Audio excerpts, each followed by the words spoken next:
नमस्कार दोस्तों, आप देख रहे हैं तेज रिपोर्टर। और आज जो सवाल हम उठाने जा रहे हैं वो सवाल न तो आसान है न ही आरामदेह है। आज का सवाल है, अगर भारत और बांग्लादेश के रिश्ते पूरी तरह टूटते हैं तो क्या होगा?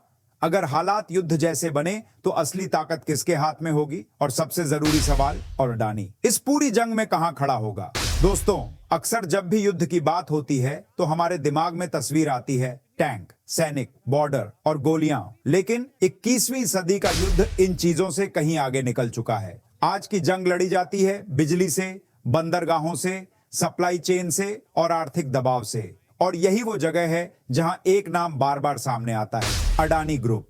सबसे पहले सच्चाई समझिए, अडानी को लेकर दो तरह की बातें होती हैं। एक, कुछ लोग कहते हैं ये सिर्फ बिजनेस है। दो, कुछ लोग कहते हैं ये सत्ता का हथियार है। लेकिन दोस्तों, सच्चाई इन दोनों के बीच कहीं नहीं, सच्चाई इन दोनों से ऊपरन है। अडानी आज सिर्फ कंपनी नहीं है, अडानी आज भारत की इंफ्रास्ट्रक्चर रीढ़ है। और जब किसी देश की रीढ़ मजबूत होती है तो वही रीढ़ युद्ध में सबसे बड़ा हथियार भी बनती है। बांग्लादेश क्यों अहम है? अब सवाल उठता है, आखिर बांग्लादेश इतना जरूरी क्यों है? दोस्तों, बांग्लादेश भारत का पड़ोसी है, भारत की पूर्वी सुरक्षा का हिस्सा है, भारत के नॉर्थ ईस्ट का गेटवे है और चीन की नजर में एक स्ट्रैटेजिक प्राइज है। अब जरा ध्यान दीजिए, अगर बांग्लादेश भारत से दूर जाता है, चीन के करीब जाता है या भारत विरोधी ब्लॉक में खड़ा होता है तो इसका असर सिर्फ डिप्लोमेसी पर नहीं पड़ेगा, इसका असर पड़ेगा भारत की सुरक्षा, भारत की अर्थव्यवस्था और भारत के इंफ्रास्ट्रक्चर पर। और यहीं से अडानी की एंट्री होती है। अडानी पावर, सिर्फ बिजली नहीं, नियंत्रण।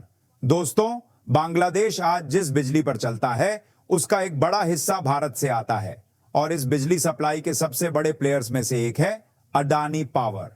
अब जरा सोचिए, जिस देश की फैक्ट्रियां, इंडस्ट्री, अस्पताल और शहर दूसरे देश की बिजली पर निर्भर हों, वो देश कितना स्वतंत्र रह सकता है? यही वजह है कि बांग्लादेश में अडानी को लेकर सिर्फ बिजनेस नहीं, राजनीतिक बहस होती है।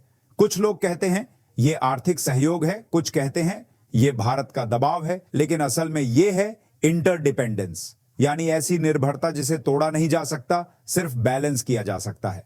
अब जरा राजनीति को समझिए। मान लीजिए कल को बांग्लादेश में सत्ता बदलती है, भारत विरोधी सरकार आती है और चुनावी भाषणों में कहा जाता है हम भारत के आगे नहीं झुकेंगे, तो सबसे आसान निशाना कौन बनेगा? भारतीय सेना नहीं, भारतीय सरकार नहीं, अडानी। क्योंकि अडानी दिखता है, अडानी कॉन्ट्रैक्ट में है, अडानी बिल में है, अडानी बिजली में है। और राजनीति हमेशा दिखने वाले टारगेट पर वार करती है।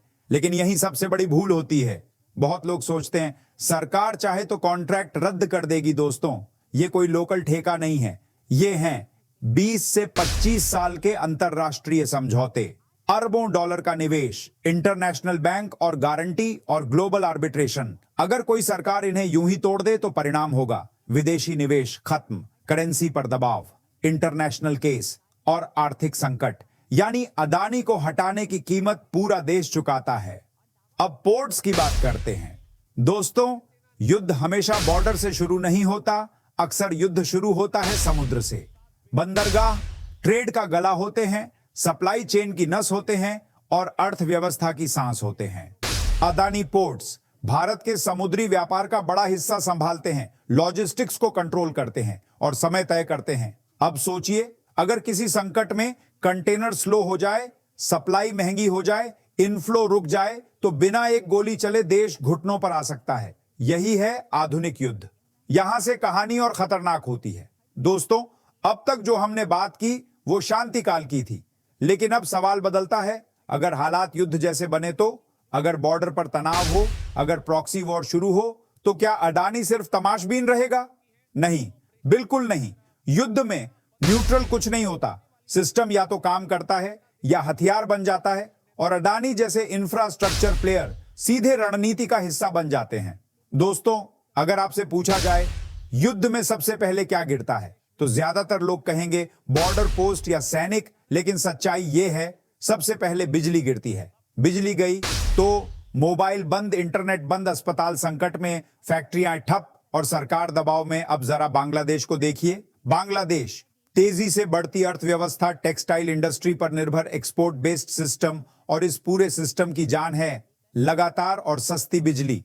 यहीं पर अडानी पावर एक साधारण कंपनी नहीं रहता, वो बन जाता है पावर लीवर। क्या भारत एक बटन दबाकर अंधेरा कर सकता है? यह सवाल बहुत लोग पूछते हैं।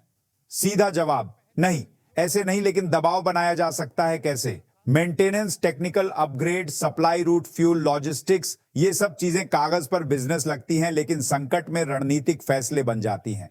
और दोस्तों, ये कोई अकेली कंपनी नहीं तय करती, ये फैसले होते हैं सरकार, रेगुलेटर और राष्ट्रीय सुरक्षा फ्रेमवर्क के तहत। यानी युद्ध जैसे हालात में अडानी स्वतंत्र प्लेयर नहीं, सिस्टम का हिस्सा होता है। अब पोर्ट्स पर आइए, जहां असली दबाव बनता है। दोस्तों, आज की दुनिया में जिस देश के पोर्ट मजबूत हैं, वो देश अपने आप मजबूत है।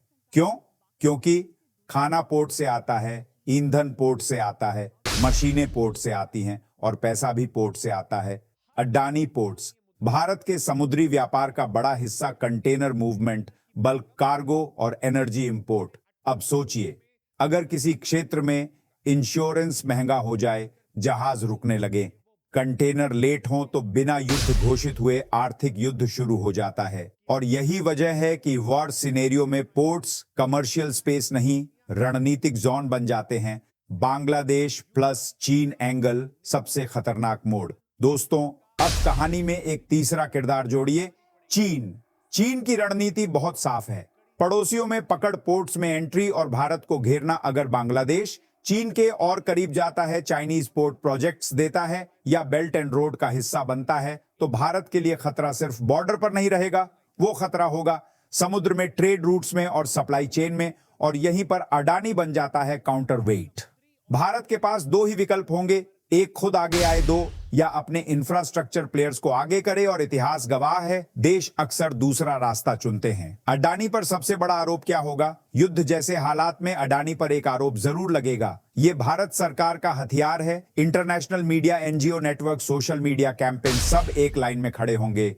लेकिन दोस्तों, युद्ध में नैरेटिव भी हथियार होता है और भारत ये रिस्क इसलिए ले सकता है क्योंकि विकल्प सीमित है। इंफ्रास्ट्रक्चर रातों रात नहीं बनता और निर्भरता अचानक खत्म नहीं होती।